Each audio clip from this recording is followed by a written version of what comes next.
Olá, queridos, estamos na nossa reunião de terça-feira.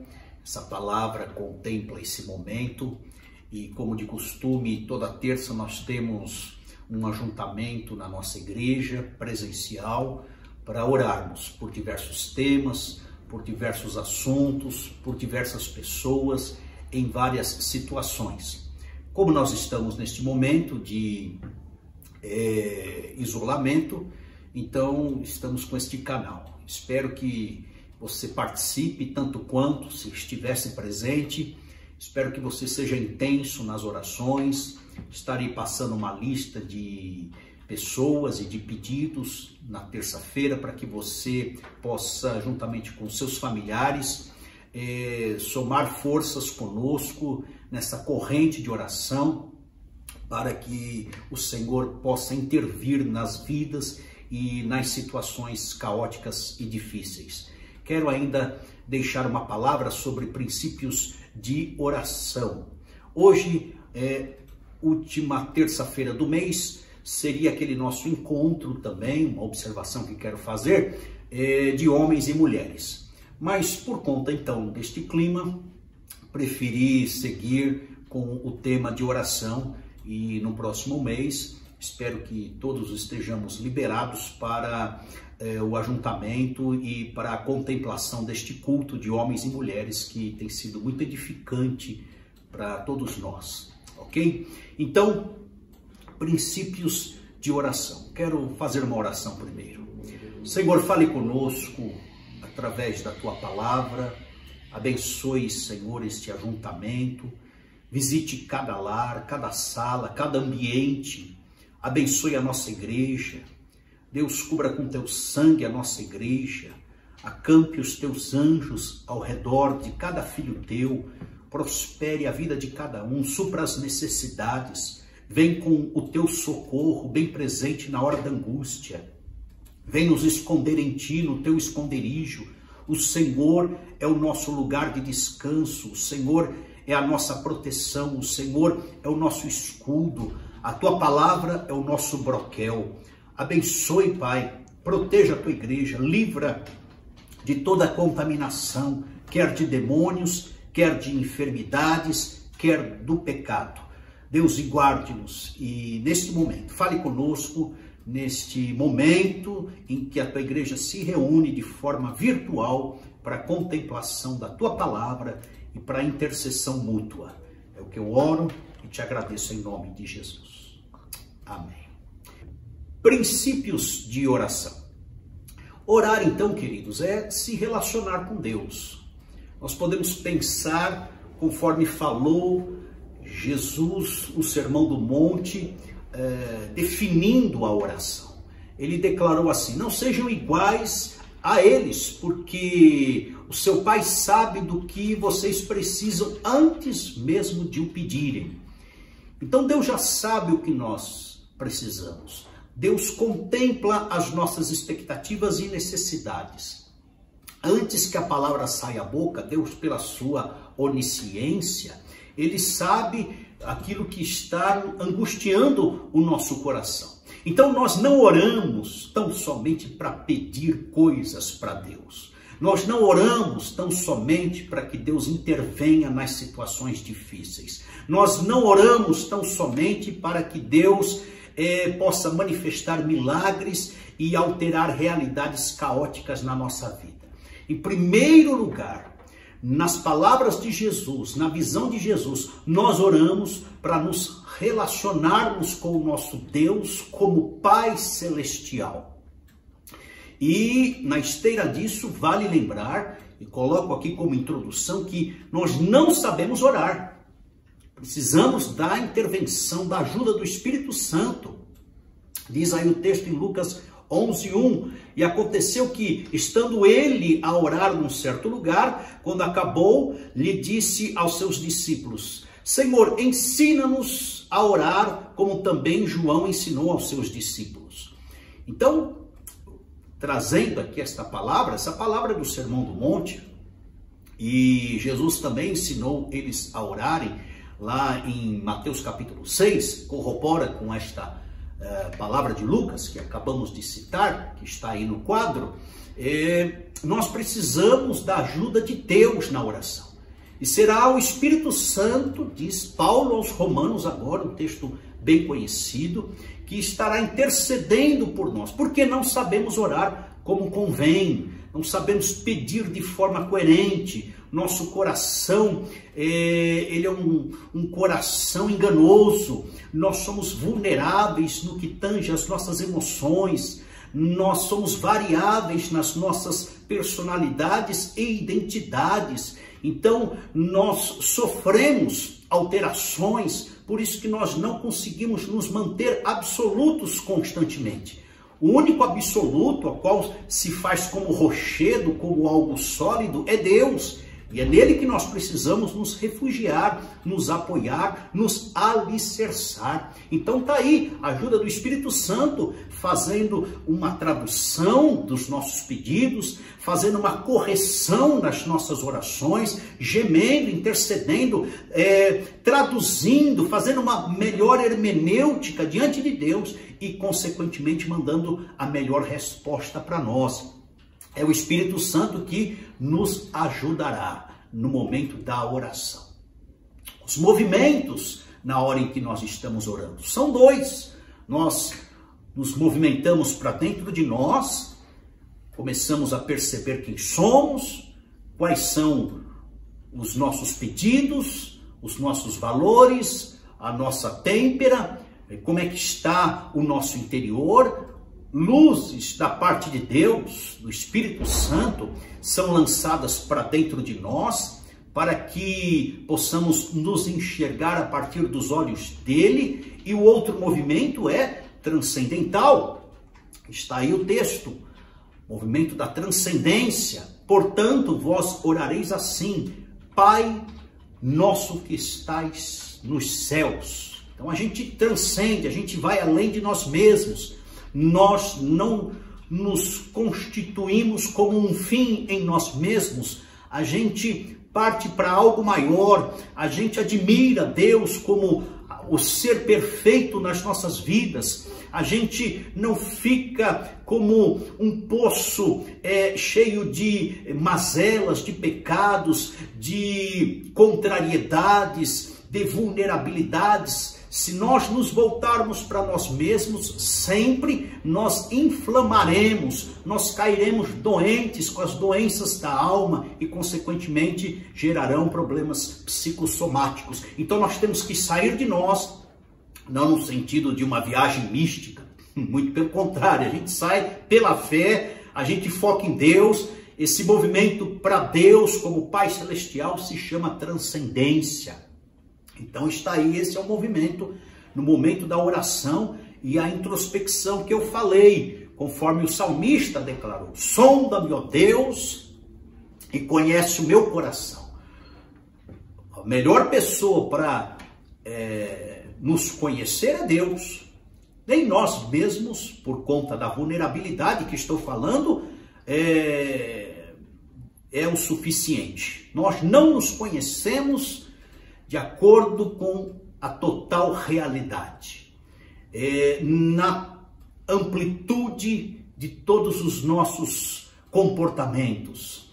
A gente tem o auto-engano por conta da queda, e esse auto-engano faz com que a gente fique cego em pontos que precisamos enxergar no nosso interior.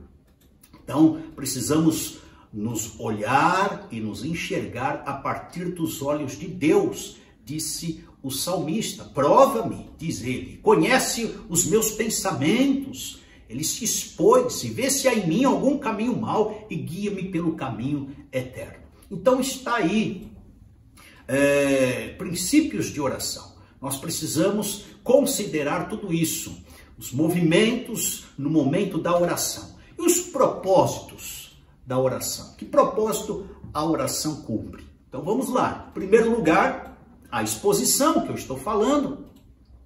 A pessoa se expõe diante de Deus.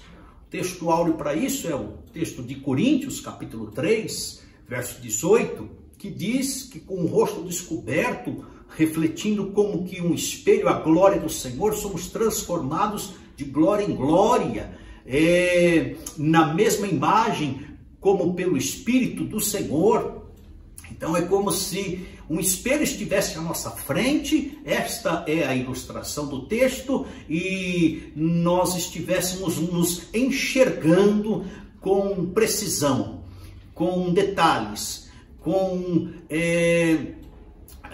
visão para que a gente perceba quem somos.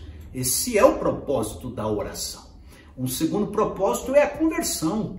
A gente consegue deixar de lado alguns pedidos gananciosos, alguns pedidos errôneos, alguns pedidos deturpados. A gente então pede a partir daquilo que Deus quer que a gente peça. A gente pede a partir de uma revelação bíblica. A gente pede a partir da vontade do Senhor. A gente pede com subsídios para declarar em alto e bom som, conforme a oração modelo que Jesus deixou para nós. Faça-se a tua vontade.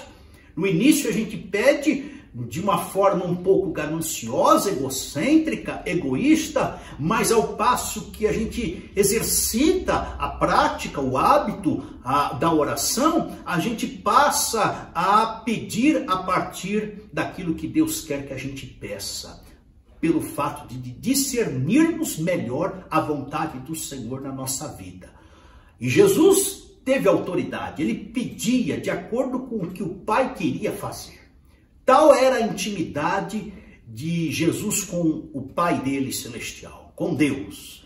Ele pedia tão somente aquilo que o Pai queria fazer. A percepção espiritual de Jesus era muito apurada, muito estreita, muito íntima, com o Antigo Testamento, as revelações acerca dele e com a vontade de Deus. Em outras palavras, Jesus pegava a onda do Espírito. O Espírito vinha traçando uma onda, um foco, um direcionamento, uma vontade gerada em Deus, e Jesus pegava essa onda e ia, e surfava na vontade de Deus e fazia exatamente o que o Pai queria que ele fizesse. Está aí o exemplo dele, é só você ler todos os evangelhos e você vai perceber que estava muito amalgamada a vontade de Deus e a vontade de Jesus. São os propósitos, transformação. Então a gente fica parecido com Jesus quando nós oramos. Diz Paulo aos Romanos também.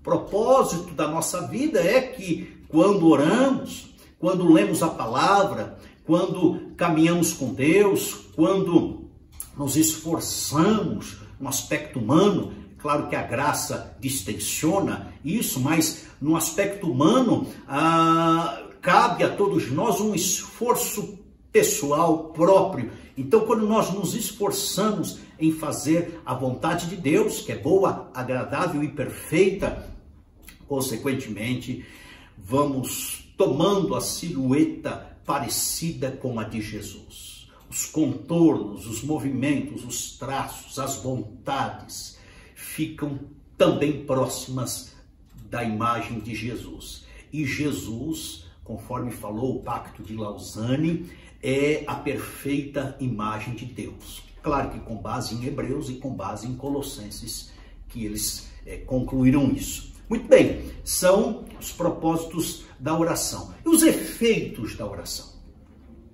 Tá aí, eu mudo.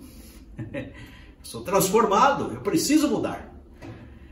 Eu não sou um ser acabado. Eu estou em formação, no caminho com Jesus, e no caminho que é Jesus, eu vou sendo transformado de glória em glória, e vou ficando parecido com Jesus. E assim como Jesus era íntimo do Pai, eu também me torno íntimo do Pai, a ponto de pegar a onda do Espírito, conforme eu falei. Olha aí o que diz João capítulo 3, verso 8. O vento assopra onde quer. O Espírito Santo está aí, bailando, pairando sobre a terra. Mais que isso, na dispensação da graça, o Espírito Santo está pairando, está soprando, está aterrissando nos corações, organizando o caos interior. E aqueles suscetíveis à sua voz, sensíveis, que buscam tal intimidade, eles conseguem ouvir a voz do Espírito e se deixar levar. Eles pegam também a onda do Espírito Santo de Deus, que atua constantemente, de forma ininterrupta sobre a face da terra. Então está aí, o vento assopra onde quer, ouve a sua voz, não sabes de onde vem nem para onde vai. Assim são os que são nascidos do Espírito. Esses são os efeitos. Eu fico mais consagrado em terceiro lugar. Eu fico mais separado. O mundo não me apetece mais. As tentações vão perdendo o seu poder. Os enganos são identificados imediatamente. As sutilezas, ciladas e laços do inimigo são farejadas também com mais rapidez, por conta da santificação, da separação. Estamos no mundo, sofremos esta tensão. Estamos no mundo, mas não somos do mundo. A oração sacerdotal de Jesus, a nosso favor, declarou isso. E ele pede, livra-os do mal, não deixe cair em tentação. Então ficamos consagrados ao Senhor, separados. Consagração é uso exclusivo de Deus. É uso exclusivo para a obra de Deus. Então, tanto é separação para uma divindade, que é a Trindade, quanto é a separação para o cumprimento de uma missão, para nós sermos servos, escravos, diáconos, atuarmos nesta dimensão diaconal, servindo ao Senhor. Está aí o texto de Atos capítulo 8, Felipe, um homem consagrado a Deus, separado, um diácono da igreja primitiva, e observem aí o verso 39 e o verso 40, eu deixo como ilustração o mover do Espírito que ele estava pegando, que ele estava se envolvendo, que ele tinha se entregue, era tal a ponto dele ser arrebatado de um lado para o outro, numa obra de um evangelismo impactante, pessoal, e acompanhado de sinais, prodígios e maravilhas. Por certo, um diácono, um homem de oração. Em quarto lugar, temos como efeito o alívio. Quem ora tem o semblante aliviado. Quem ora tem paz interior. Quem ora, mesmo que os problemas não sejam resolvidos, ele consegue descansar em Deus. Quem ora distensiona os problemas, lançando-o aos pés da cruz. Quem ora tem o seu jugo aliviado, disse Jesus. Quem ora aceita o convite do bom pastor, que declara aqui em Mateus capítulo 11, verso 28, vinde a mim os que estão ou estáis cansados e oprimidos, e eu vos aliviarei. Quem ora é uma pessoa leve, uma pessoa aliviada, uma pessoa com a carga tênue, com a carga de um teor bem leve.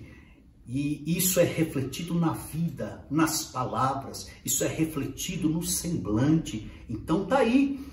Contrário senso, quem não ora, você também percebe pelo semblante, parece ser uma pessoa carregada, uma pessoa carrancuda, uma pessoa iracunda, que reflete esse mal, essa ira, esse azedume, esse câncer de alma nas palavras. Quem não ora, destila o seu veneno em outros. Tem o teor meio satanizado no sentido de ser um acusador, um crítico, um perfeccionista, um perseguidor, uma pessoa descontente, insatisfeita. É só você observar pessoas ao teu redor que não têm intimidade com Deus, que não cavam no trono de Deus, que não buscam na verdadeira espiritualidade revelada na palavra de Deus. É só você observar. E depois você me diz de que lado você quer ficar, Daquele que não ora ou daquele que está em constante oração, orando sem cessar? Muito bem, deixo aí esse exercício para você. Quinto lugar, como efeito, eu firmo a minha identidade. Alguém já falou que a oração é o maior instrumento para que uma identidade seja firmada. Comentei em cultos passados que a identidade ela é constantemente abalada. As pessoas vivem crises de identidade quase que diariamente. Então está aí o profeta falando: enganoso é o coração mais do que todas as coisas e perverso, quem o conhecerá? Introduzi essa palavra falando das nossas vulnerabilidades, das nossas inconstâncias, das nossas esquizofrenias, das nossas dicotomias, das nossas bipolaridades. A gente é um ser que tem a arte, vive a arte de acordar com o pé esquerdo. E então nós precisamos firmar a nossa identidade constantemente. A oração vai ser esse instrumento. Na própria oração modelo, Jesus falou assim: Pai Nosso. Se Deus é Pai, e a oração é que vai provocar isso, vai firmar a nossa identidade como filhos, então descansaremos e esperaremos com esperança no Senhor. Sexto lugar, como efeito, eu amadureço constantemente.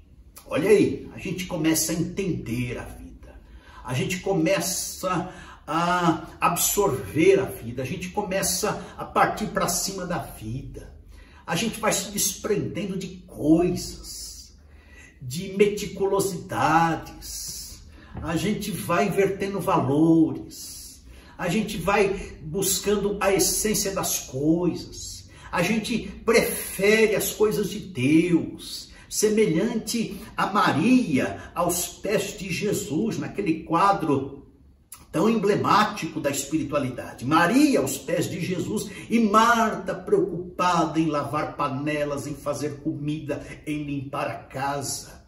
Coisas paralelas da vida. Então quem ora prefere estar aos pés de Jesus, trabalhando o interior, amadurecendo por dentro, deixando coisas de somenos importância de lado.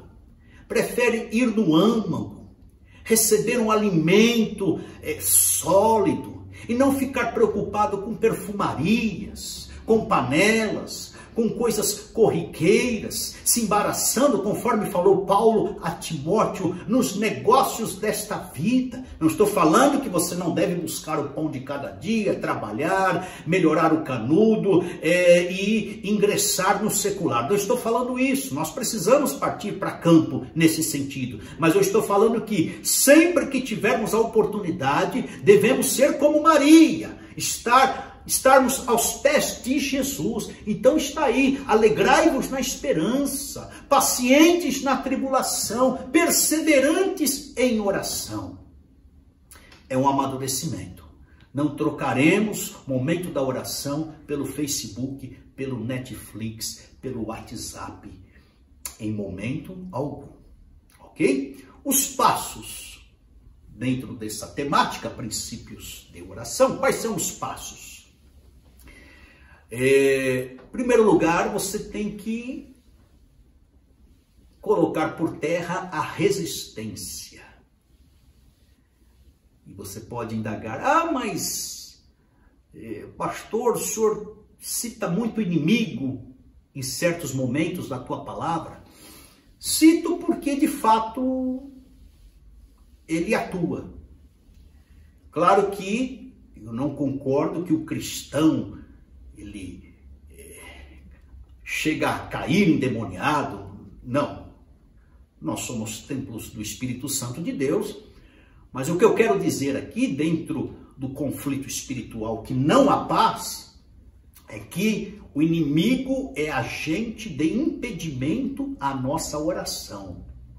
Ontem estava lendo um livro do John Stott, um tremendo pastor, já falecido, cita exatamente isso. E ele comentava que ele faz uma ilustração no momento da oração, como que o inimigo à frente, impedindo dele chegar ao trono de Deus. E no seu livro ele comentava isso, que ele sentia uma oposição a não orar. E ele sabia que esta oposição era da parte do inimigo. Então, no momento da oração, que ele percebia a oposição, o desânimo, a barreira, ele então trazia a ilustração na mente e forçava, se autoministrava a vencer o inimigo e romper para chegar até o trono de Deus. E ele comentava no livro, então, que essa ilustração o ajudava muito nos momentos de oração. E nada mais do que Tiago, capítulo 4, verso 7. Sujeitai-vos a Deus e resisti ao inimigo, ao diabo, e ele fugirá de vós.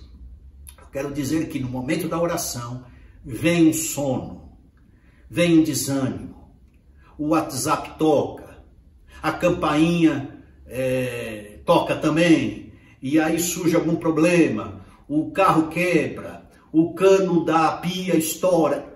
Impedimentos à oração. Abra os olhos para isso. Considere isso. Concentre-se. Em segundo lugar, na hora que você estiver ali, eu pus Filipenses capítulo 2, verso 2, para que haja foco. Completai o meu gozo para que sintais o mesmo, tendo o mesmo amor, o mesmo ânimo, sentindo uma mesma coisa, ou seja, esteja batalhando, se flexionando a oração, se concentrando, porque é muito fácil na hora da oração, na hora devocional, nós nos distrairmos com muitas coisas ao nosso redor.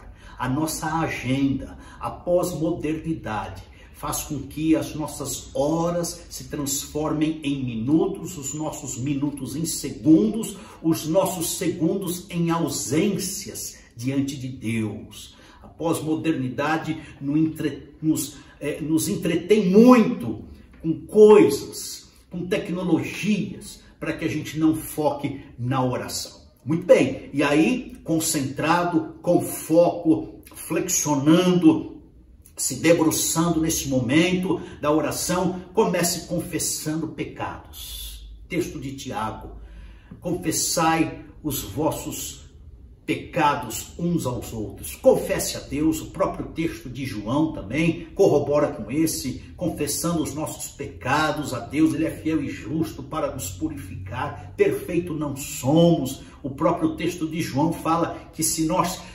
desfilarmos com uma perfeição diante de Deus, nós estaremos sendo falsos na presença do Senhor.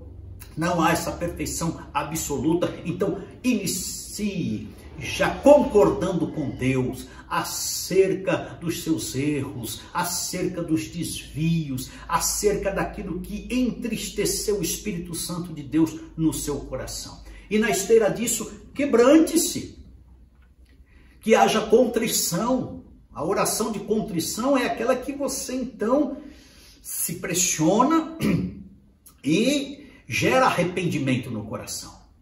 O arrependimento é você passar pelo pesar que você mesmo semeou na vida. É você chorar o choro certo. É você concordar com Deus que está errado. É você ser sensível aos pontos em que entristeceu o Espírito Santo dentro de você. É você vasculhar nas gavetas, no inconsciente, conforme falou o salmista, se há algum caminho mau. É você fazer esta investigação por dentro. Diante de Deus cabe uma análise constante por conta do passado que vivemos, das más escolhas, para que a gente gere um futuro melhorado, transformado, com a qualificação de novas sementes e os frutos e a colheita dessas novas sementes, transformadas agora em frutos do Espírito, uma semeadura no Espírito. É um novo campo, uma nova semeadura e, consequentemente, uma nova colheita. Eu estou falando de uma nova vida em Deus, através do arrependimento, da confissão do pesar, do sentimento de constrangimento na presença de Deus, se deixando tensionar pela pecaminosidade humana, a qual nós temos, pela santificação divina, a qual Deus é. Em nome de Jesus, esse exercício, essa experiência na oração é fundamental. Pense nisso. A forma da oração. Como é que a gente ora? Bom, em primeiro lugar, em nome de Jesus. Temos que orar, diz Colossenses, capítulo 3, verso 17, e quanto fizerdes por palavras, oração, ou por obras, serviço, ministério, qualificações, desempenhos, fazei tudo em nome do Senhor Jesus, dando por ele graças a Deus Pai. Então a gente usa a mediação de Jesus. É como se o nome de Jesus fosse a assinatura da nossa oração. É o ponto final. Então a gente não ora a Deus em nosso nome, no nome da denominação a qual nós fazemos parte, no nome do pastor, no nome de entidades, no nome de pseudo-santos, de maneira nenhuma. A gente ora fazendo valer a mediação, a única mediação. Jesus é o caminho para chegar a Deus, ninguém veio ao Pai senão por ele. Então ele é a interface para que a gente converse com Deus. Caso contrário, seríamos fulminados, porque um Deus santo não corrobora com uma criatura pecaminosa. Então a gente usa o nome de Jesus. Por quê? Porque por detrás deste nome há uma pessoa, e nessa pessoa há uma obra de expiação, de redenção, de justificação, de propiciação. Aí sim, podemos nos aproximar, conforme falou Hebreus, com ousadia, diante do trono da graça, pelo novo e vivo caminho que quem fez, confeccionou, foi Jesus. Não estamos mais no Antigo Testamento, onde o sumo sacerdote, depois de oferecer a oferta no altar lá no pátio, vinha aspergindo o sangue desta oferta até entrar no Santo dos Santos. Não, esse novo e vivo caminho quem fez foi Jesus, através da sua crucificação, através da sua ressurreição. Olha que privilégio. Podemos nos aproximar a Deus, diante de Deus, com ousadia, com graça, lavado pelo sangue dele, por uma obra não nossa, mas dele próprio.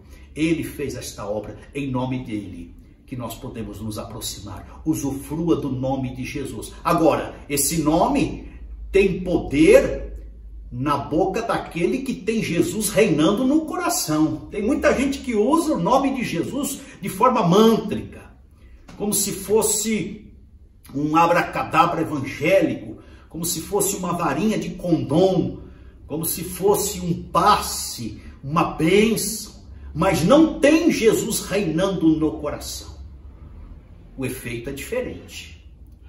Então, Jesus se compromete com aqueles que usufruam do seu nome, porém, que tenham ele reinando no coração. Eu estou falando de conversão. Muito bem, e a forma é guiado pelo Espírito. João capítulo 16, 13, quando ele vier, o Espírito Santo, ele nos guiará em toda a verdade. Então o Espírito Santo nos ajuda a orar conforme eu falei. Esta é a forma. Seja sensível à voz do Espírito.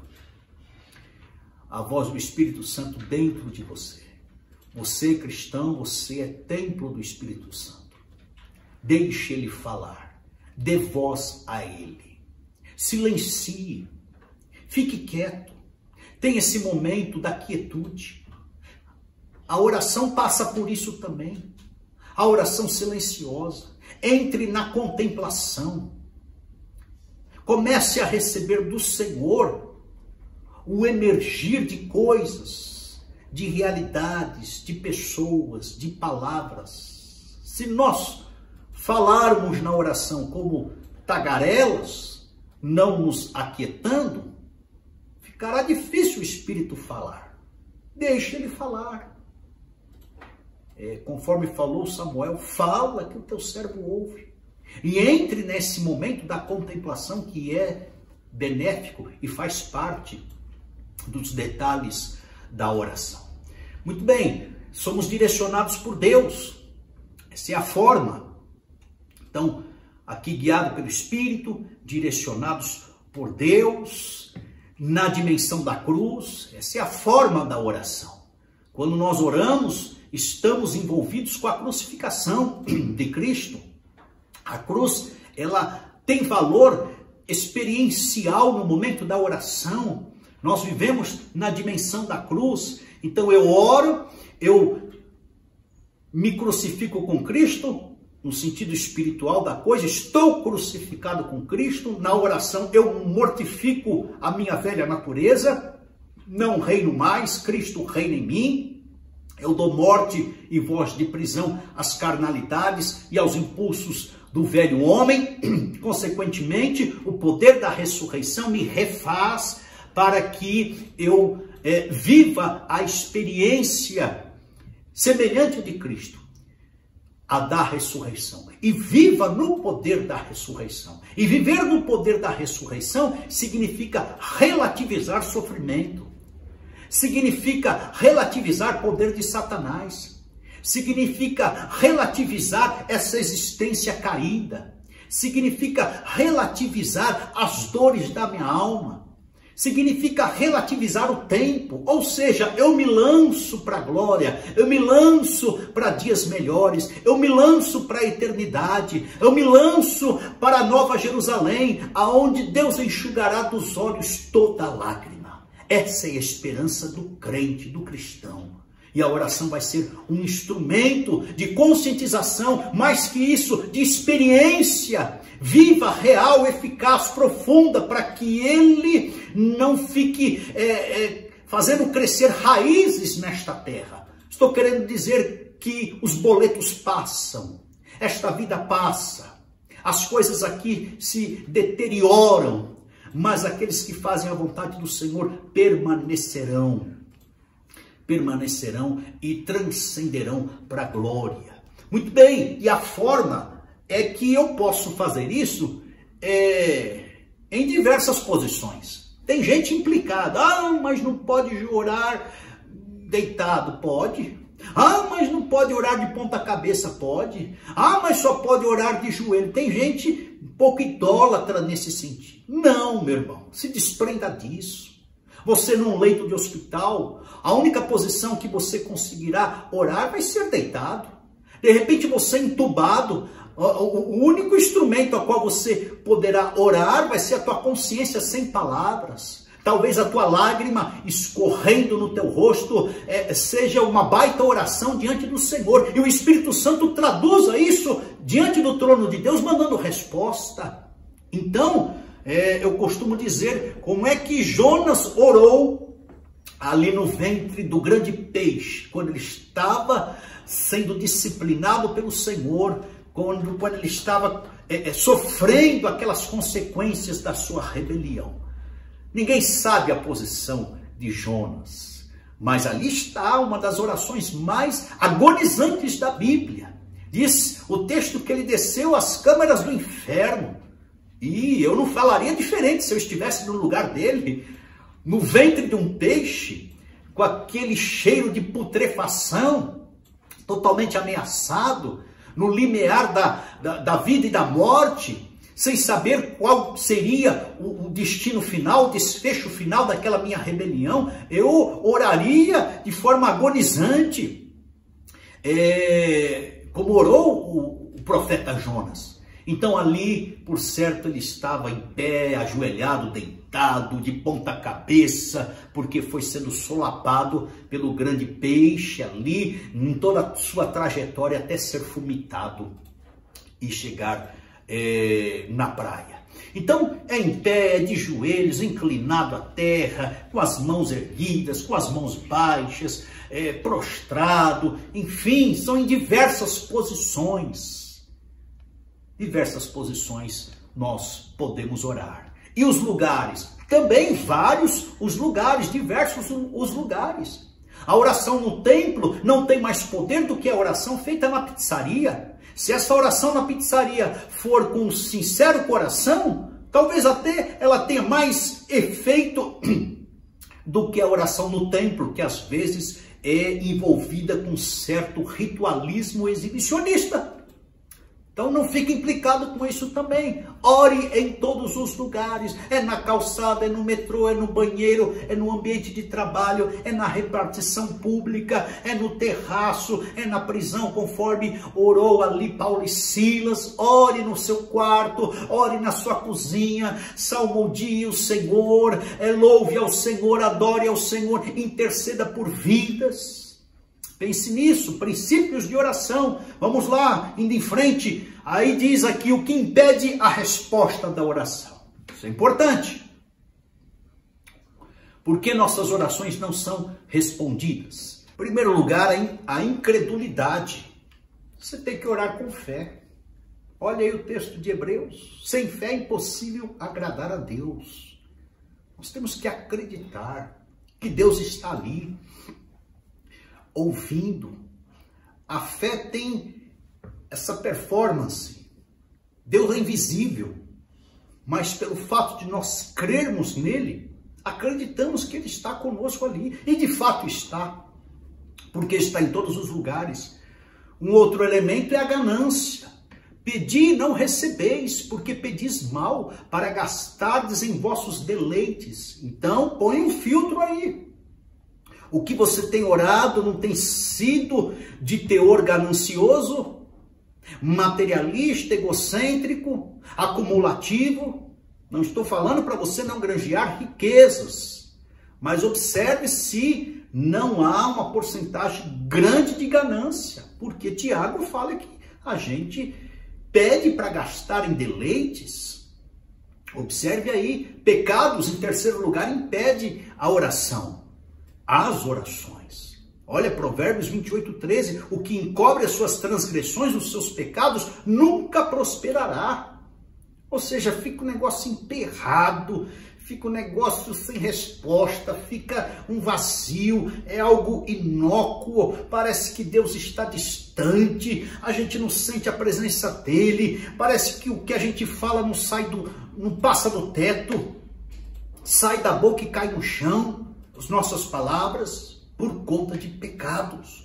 Por isso que falei lá atrás, inicie já sondando o coração e confessando os pecados. Na esteira disso vem os arrependimentos, os alívios. Vinde a mim os cansados, sobrecarregados. O pecado pesa, o pecado maltrata, o pecado angustia, o pecado tensiona, o pecado torna a vida sofrida. O pecado piora as situações. Então tá aí. Votos não cumpridos. Pessoa promete, Deus vai e responde. Depois a pessoa não cumpre e aí volta a orar, pedindo. Olha aí, melhor é que não votes, Eclesiastes, do que votares e não cumprires. Então, pode ser um impeditivo na oração. Relembre aí se você fez algum voto com Deus, se há alguma pendência, se Deus cumpriu a parte dele no voto que você fez e você não cumpriu a sua. Vá lá atrás, no espírito de Apocalipse, lembra-te, pois, de onde caíste. Vá lá e arrepende-te. Então, se conserte com Deus. Não quero aqui trazer uma opressão, falar que a tua vida está toda travada por conta de um voto não cumprido. Mas, se ao orar você perceber que fez esse voto, vá lá, tente conversar. Minimamente ore a respeito. É isso. Não quero gerar um jugo sobre você, conforme eu falei, mas sonde o teu coração, sonde a palavra, aí está o texto de Eclesiastes, e ore ao Senhor pedindo uma direção. É claro que, se você não fez voto nenhum, nem considere esse impedimento. Conflitos. E quando estiverdes orando, perdoai se tendes alguma coisa contra alguém. Então a palavra de Deus diz que nós não temos inimigos. Tem cristão carnal fazendo inimigos por onde passa. Vigie com isso. Você só tem amigos agora. Da tua parte para os outros é só amizade. Agora, se dos outros para você tem pendências, você tem em Deus a autoridade e a revelação para ir acertar. Parta para os acertos. Elimine pendências relacionais. Pode ser um impedimento. Diz o texto lá de Mateus, deixa no altar a tua oferta, vai reconciliar com o teu irmão. Então, relacionamentos truncados podem ser impeditivo nas orações. A conjugalidade, olha só, o casal é uma só carne.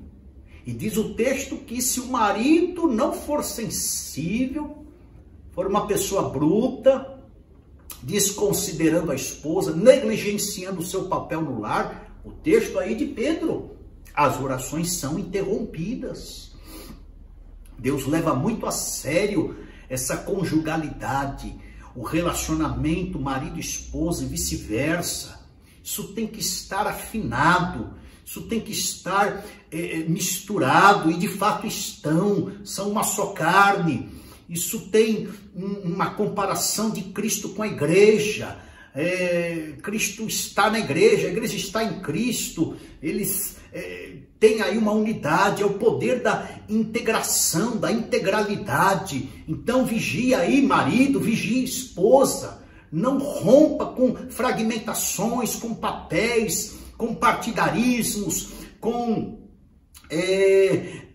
o fatiar de situações no casamento, até mesmo os pontos de vistas diferentes. Parta para acordos, parta para convergência. Eu acho que aqui a palavra-chave é convergência.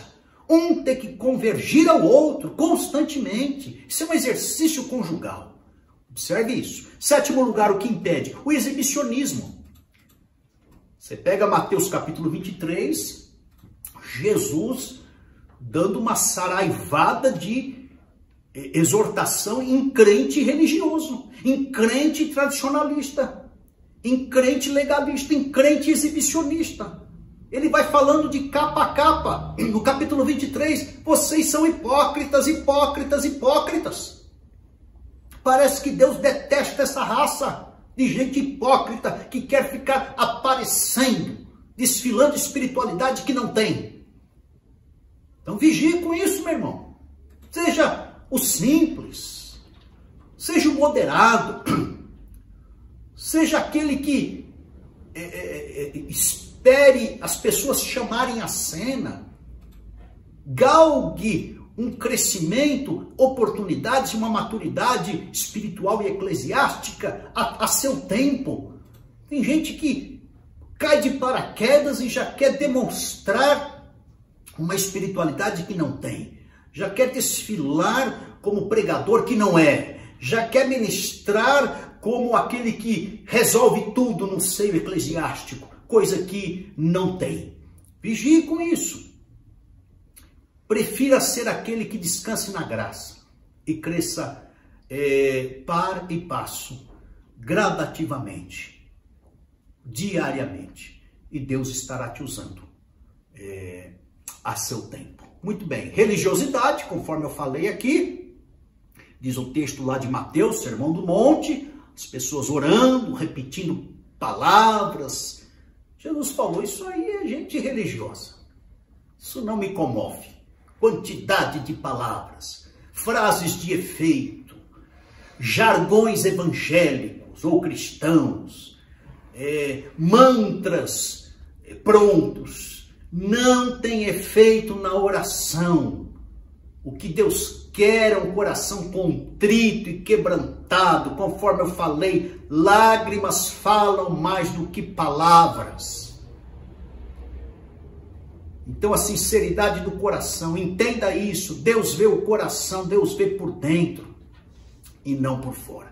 A hipocrisia, conforme eu falei, ai de vós hipócritas, escribas e fariseus, Devorais as casas das viúvas sob o pretexto de prolongadas orações. Deus ouve uma oração desta de gente hipócrita? De maneira nenhuma. Pelo contrário, Deus responde com juízo. 10º lugar, o que impede a oração? Falta de discernimento. Conforme falei, temos que ser nervos expostos ao Espírito Santo. Ao simples toque, a nossa resposta a Deus, a nossa percepção para Deus. Discirna as coisas, meu irmão. E vou dizer, a base de todo discernimento é a palavra de Deus. Se você tiver uma emoção que não condiz com a palavra, vá para a palavra. Se você receber uma profecia que não condiz com a palavra, fique com a palavra. Se você tiver um sonho que não tem base bíblica, esqueça o teu sonho e descanse na palavra de Deus. Porque tem gente que coloca a experiência e certas pessoas acima da palavra de Deus. Eu não faço esse nivelamento. A palavra de Deus é única, é eficaz, é inspiração, é voz de Deus. Profecias, sonhos, visões, revelações humanas abaixo da revelação bíblica. Feche com a palavra de Deus a todo momento, de capa a capa. Muito bem, essas são as questões que impedem as orações. As respostas. Deus pode falar não. Deus pode falar não. Deus pode falar espera. E Deus pode responder imediatamente. Ou Deus pode até lançar essa resposta para a glória. É lá na glória que você terá essa resposta. Os textos estão aí, depois você pode observar. Concluindo, nesses dias de isolamento, devocional, palavra de Deus, leitura bíblica e o momento da oração acompanhado do louvor. Desfrute deste momento. Deus está proporcionando para a nossa igreja, para você, para mim, exatamente esse momento. Momento de nós talharmos, construirmos e alicerçarmos a nossa vida devocional com a palavra, com a adoração, com o louvor e com a oração. Em diversos ramos, ramificações e desdobramentos. Desfrute, exercite, pratique e estabeleça essa cultura nesse momento de reclusão, de isolamento de todos nós, da nossa nação e do mundo. Que Deus te abençoe e quero orar por todos nós. Senhor, em nome de Jesus, abençoe as nossas vidas, derrama o teu poder, a tua unção, a tua graça. Senhor, sustenta com teu braço forte a nossa igreja, desde a criança de colo, de útero, até o ancião. Cubra-nos com teu sangue, guarda-nos, visite os lares. Entra agora, Senhor, em cada casa, em cada lar. Entra com respostas. Deus, filtre as nossas orações. Deus, nos dê o discernimento. Deus, corrija as nossas orações, as nossas rotas, as nossas veredas. Deus, nos dê a sabedoria para orarmos como convém. Nos dê, Senhor, a base bíblica para pedirmos conforme a tua palavra, conforme a tua vontade. Em nome de Jesus. E elimine os impedimentos para que tenhamos respostas dia após dia, por nós e pelos nossos entes queridos. Em nome de Jesus é que eu oro e peço para que o Senhor contemple a nossa igreja e socorra a nossa igreja. Cada um dentro de um tema, Deus, difícil, de sofrimento, de dor, socorra, estenda a tua mão e resgata com braço forte, respondendo às nossas orações, em nome de Jesus. Amém. Que Deus te abençoe.